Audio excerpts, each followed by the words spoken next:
Answer yes/no questions about the future like a native speaker. In the last video, we looked at formal answers to yes/no questions using will. And you can answer a yes/no question like this, yes, I will, or like this, no, I won't, or any of these. But if you only use this model, your speech will seem formal and boring, and you don't want that.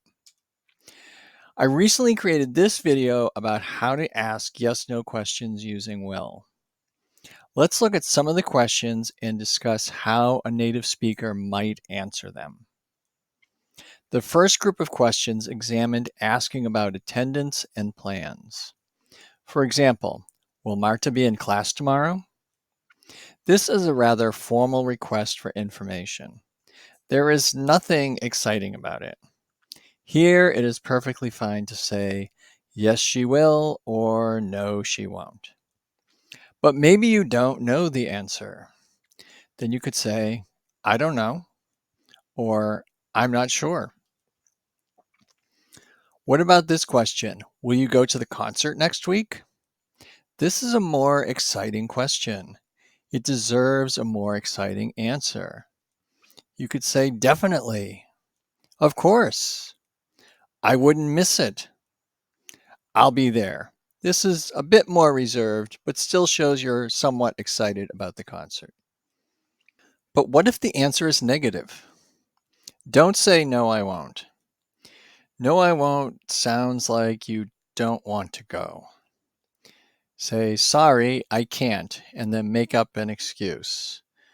This sounds like you aren't able to come, which is different, like it is out of your control. Sorry, I can't. I have to go to my cousin's wedding. Sorry, I can't. I have to work that night. Sorry, I can't. I have a conflict. This helps when you don't have a good excuse. It means you already have something else scheduled, but you're not really saying what that is. What if you don't know if you'll go to the concert? You could say, I'm not sure. Or, I'm not sure. Can I let you know on Monday? This is good if the person needs a reply at some point. We also looked at how people use will to ask about plans for a person's work. For example, will we have enough money to finish the project? So let's assume this question relates to a construction project. I wouldn't say yes, we will. Projects can be difficult to predict. You don't want to sound optimistic and then something happens that increases the budget. It looks good. It appears so. These are conservative ways to give a positive answer to the question. What if the project is over its budget? It's not a simple answer. Saying no, it won't will cause the person to ask you a lot of questions. It will put you on the defensive. This model works well in professional settings. Say, this is the project. This is the challenge or problem I've encountered. This is what I've done to try to fix it. And this is the challenge that remains. So first step, identify the project and challenge. On the construction project, we had a challenge. A supplier increased their prices by $10,000. Say what you did to fix the problem. I tried to find another supplier but couldn't. I was able to cut some costs in other areas. This is the challenge that remains. We are still $2,500 over budget. People usually respect answers given in this format. What if you're not sure? Then say something like, let me look into that and get back to you tomorrow. Here's another example. Will the PowerPoint slides be ready for the presentation? Let's assume this is part of a group project for school. Yes, certainly, they'll be ready.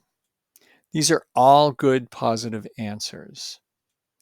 For a negative answer, I'd use this model again. I'd identify the project. For our presentation, I worked on the slides. Then I'd identify the challenge. but the animation is more difficult than I thought it would be. Then I'd say what I'd done to try to fix it. I looked at some YouTube tutorials. Then I would say the challenge that remains, but I can't get it to work. Do any of you know someone good with animating slides? You can't really say, I don't know in this situation. You have to give your group some type of progress report. Either they'll be ready or these are the problems. The next section of the video examined the use of will to ask about predictions. Will it rain tomorrow? You could say, I think so. I heard it's supposed to rain. This is what you say if you actually checked the weather forecast. I don't think so. It's not supposed to. I don't know. These are all common ways to answer the question, will it rain tomorrow? What about bigger questions, such as, will they ever find a solution to global warming? This person isn't looking for a clear yes/no answer.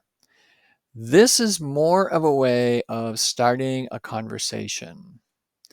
You can answer with something such as, I hope so. I'm really concerned about the hot summers we've been having. This begins a conversation about the climate or the hot summers and so forth. Your particular answer doesn't matter as much. If you aren't sure what to say, you say, I'm not sure. What do you think? Or this question, will they win the match this weekend? This is also a conversation starter. You could say, I hope so. We just got the new goalie and he's supposed to be really good. Or, I don't know. Our goalie was injured in the last match. I'm not sure how he will do. And then you talk sports for a time. If you don't follow football or soccer, as we call it in the United States, then you say, I don't know. I really don't follow football. How is the team doing this year? We also looked at how to use will in a yes/no question form to make requests, such as, will you pass the salt, please? You could say, certainly, of course, sure. This isn't a question to which you would say no or I don't know. You're just going to pass them the salt. We talked about this example. Will you watch my laptop while I get another cup of tea, please? Again, you could say, certainly, of course, I'd be happy to. But what if you're about to leave and don't want to wait for the woman to get her tea? Then you just say, I'm sorry, I'm just about to leave. And then she can ask another person. Or, will you help me with this, please? Certainly, of course, I'd be happy to. Again, all of those work. If you can't, then you might say something like, sorry, I have to be somewhere. In this photo, we know what the person needs help with, this huge box. But what if this man came up to you and asked, will you help me, please? You might not be sure what he needs. You could ask him, what do you need help with? Then you can decide. Lastly, we used will in yes/no questions to ask a person to commit to something. The classic would be this man asking this woman, will you marry me? She should either say something like, yes, with all my heart, or have a conversation with him about their relationship. This woman is offering the man a job and asks, will you accept the position? He could say, yes, I'd like that very much. Negative answers are more complicated. Perhaps the man accepted another job offer. He could say, sorry, I've accepted another position. Maybe he doesn't think this job is right for him for some reason. He could say, thank you for the offer, but I'm concerned about the amount of travel involved. Or, thank you for the offer, but the salary is much less than I thought. Or, thank you for the offer, but I can't relocate my family to Tokyo. Maybe he needs more time because he's had other interviews and wants to hear back from the interviewers. He could say, I'm very interested, but would like some time to think it over. Here, a supervisor is asking a worker to commit to managing another project. She asks, will you manage this project? If the worker wants to, she could say, yes, I'm very interested in it. If she is concerned about the project, she should ask questions and state her concerns. For example, the project sounds interesting, but I'm concerned about how I'll do that and continue to work on the other 3 projects I'm working on. She should work with her supervisor to either create a solution that works or reach a point where the 2 of them agree that it doesn't make sense for her to do this project. I hope you enjoyed this video or found it helpful. Please like, subscribe, and share. Thank you.